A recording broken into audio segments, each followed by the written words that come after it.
what's going on, Blues Tube? I'm back again.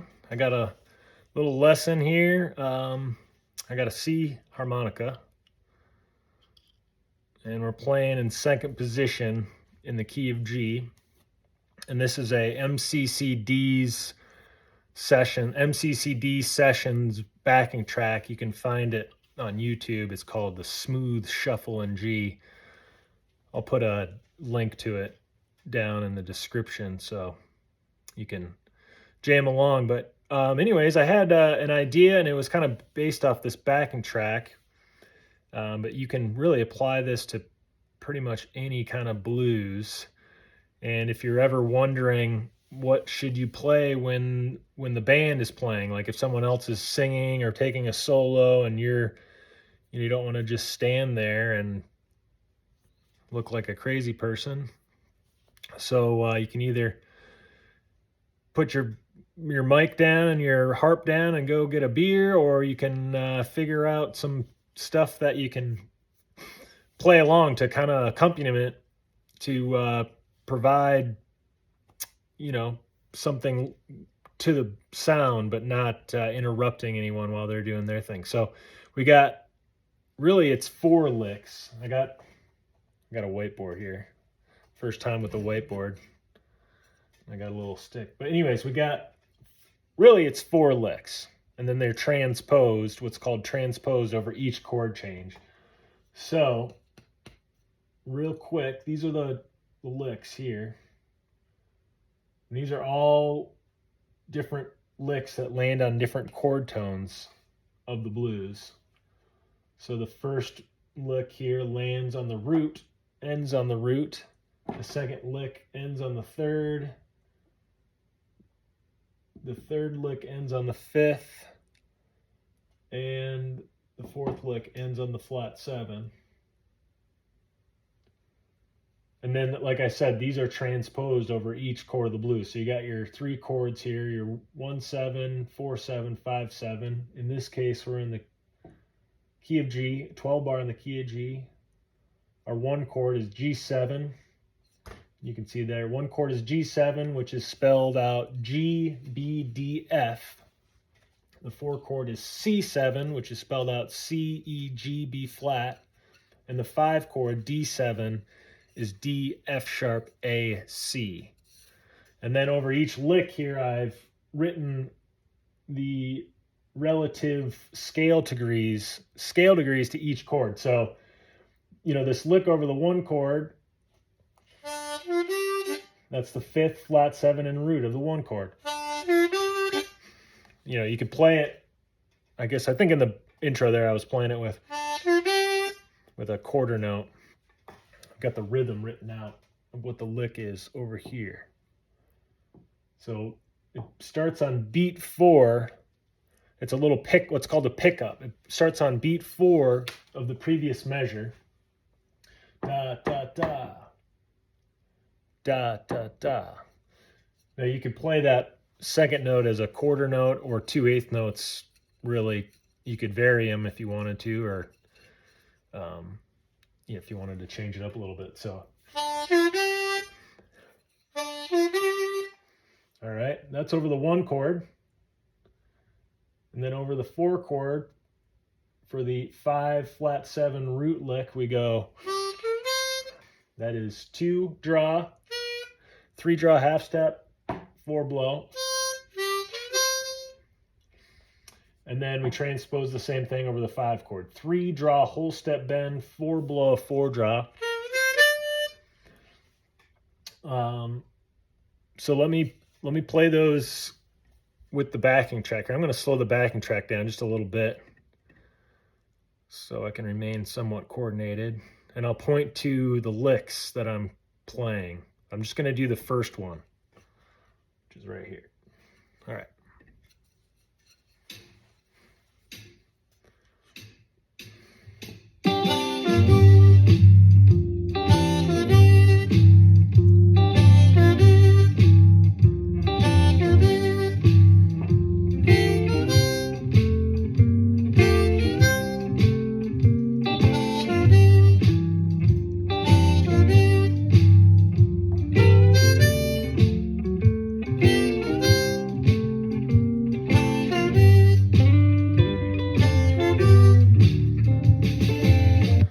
So you can hear how that kind of fits in with what the guitar is doing in the background on the backing track. So actually I stole the lick, or I didn't steal, but I am using the lick that the guitar is playing over the chord changes. And you'll hear how that sounds in a second, but let's go over the lick first. So here's our licks that land on the major third of each chord. And again, relative to the chord, it would be the four, these are the scale degrees. So the 4 scale degree, the flat third, and the major third. And our lick on the 1 chord is going to be 4 blow, 3 draw, half step bend, 3 draw. Yeah, like that. And then the same thing. Now, you've got a flat 3 up here. So if you know your harmonica, unless you're playing overblows, the flat 3 of the 4 chord in second position is not a note that you can play. So I substituted it, and I've got it written in parentheses here with a 1 draw, and you'll hear that it sounds pretty good, even though it's not the same thing. It sounds right. And then over the 5 chord, we got the 2 draw whole step bend, and 2 draw half step bend. That 2 draw half step bend is your major third of the 5 chord. Like that. There's the 4 chord. So once again, 1 chord, 4 chord, 5 chord. All right, and now I'm going to play the track again, and I'll point to the licks here.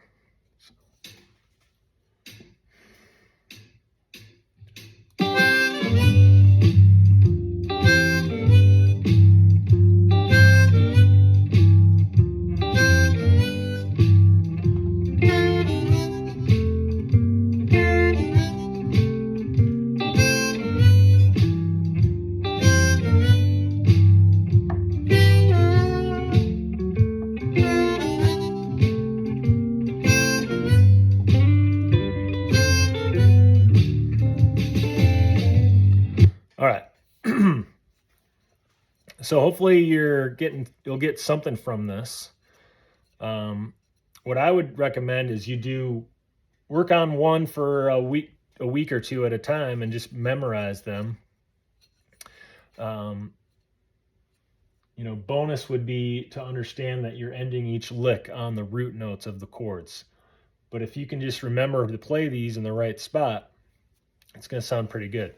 Let's go on to this next lick. And actually, I got this one from a Jason Ritchie video. But you're going flat 7, 6, 5.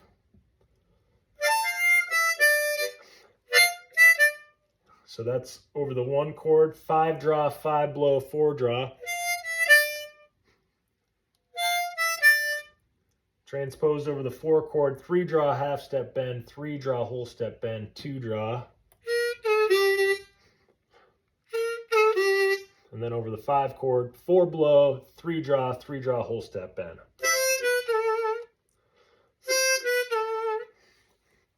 Play it over the backing track and point to the corresponding lick.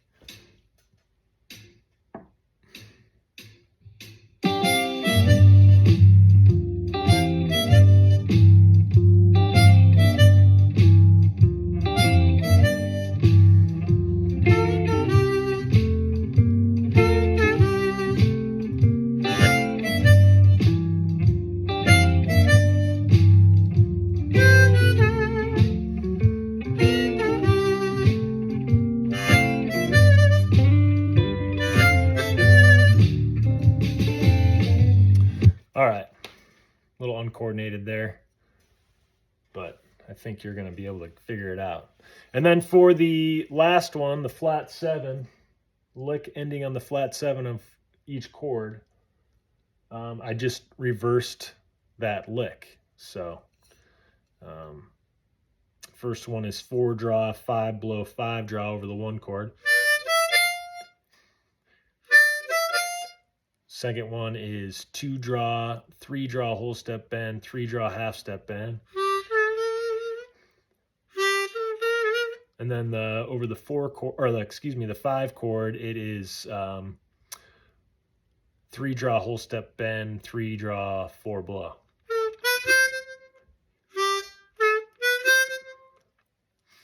And then here we are over the backing track. So see if I can get this a little bit better coordinated.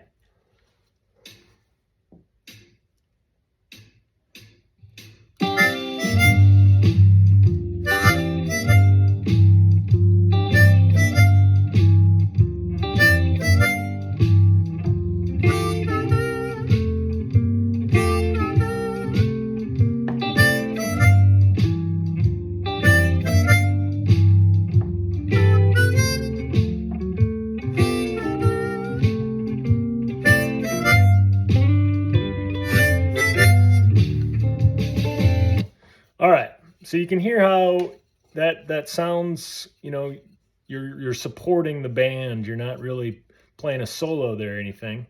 If you want to take it to the next level, you could add some like chugging in between the licks.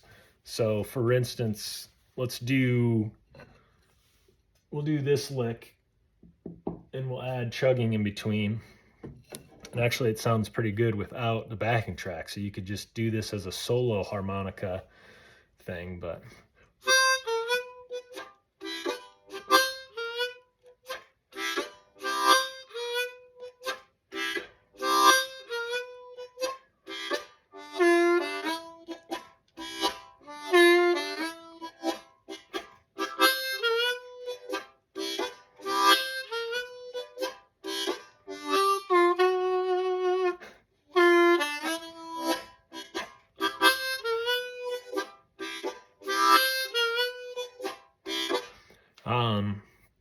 Another thing you could do is you could mix them. So you could play, let's say I do this one over the 1 chord, and then we'll do this one over the 4 chord, and then let's do this one over the 5 chord.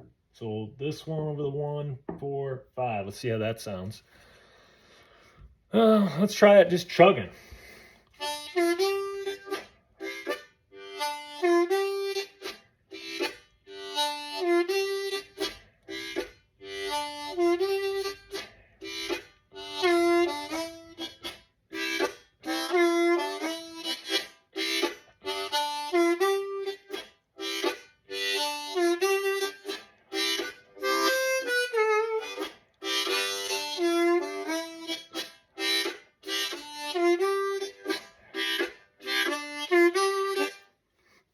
All right, so you could do that, and some combos are going to sound better than others, but you're going to have to figure that for yourself.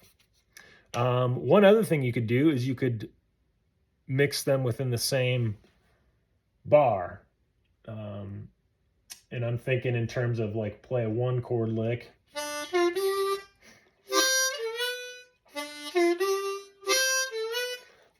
Get a better idea what I'm talking about playing with the backing track here. So I'll point to the licks I'm playing.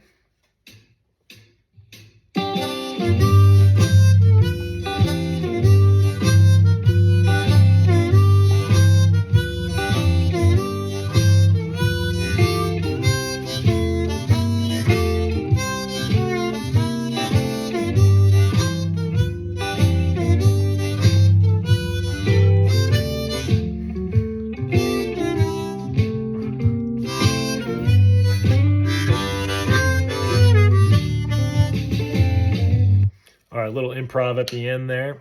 But you can see how,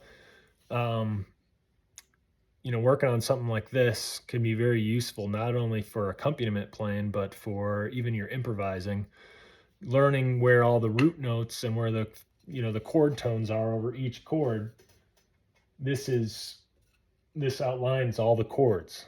So again, when you're playing solo and you're doing that chugging in between, you can kind of guide the listener along the 12 bar blues pattern, and they can follow along because you're playing the harmony with the chords.